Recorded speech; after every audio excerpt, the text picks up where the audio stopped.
Mangiare bene, mangiare sano, mangiare di gusto. L'importanza che l'alimentazione ricopre nella nostra salute è nota a tutti. Ecco perché CIA Padova, in collaborazione con Camera di Commercio, aziende e associazioni del territorio e con il supporto degli istituti alberghieri del Veneto, ha curato il Ricettario della Salute, un opuscolo di preparazioni culinarie che propone ricette appartenenti alla dieta mediterranea, unica al mondo per equilibrio e varietà dei nutrienti.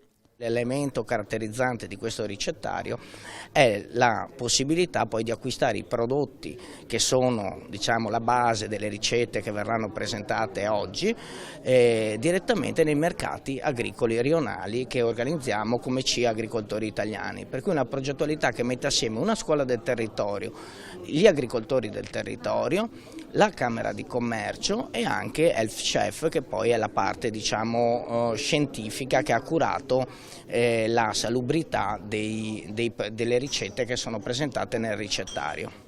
Le 11 ricette ideate dagli studenti degli istituti alberghieri del Veneto, partendo da prodotti reperibili nel territorio, sono passate al vaglio del comitato scientifico di Health Chef.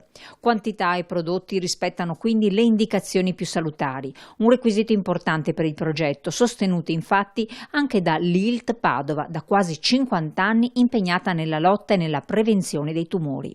Questo ricettario credo che sia un risultato estremamente importante della pubblicazione, che riguarda la pubblicazione dei vincitori del concorso che la LILT di tutto il Veneto, di tutte le province del Veneto, organizzano già da 4 anni a favore di tutte le scuole. Questo è molto importante anche perché vuol dire creare cultura per il domani.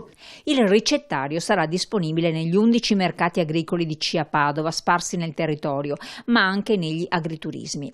Se l'interesse del pubblico sarà apprezzabile a questa prima edizione, potrà seguirne una seconda. A dimostrazione della bontà delle ricette, gli allievi del Pietro d'Abano si sono impegnati in una cucinata dimostrativa.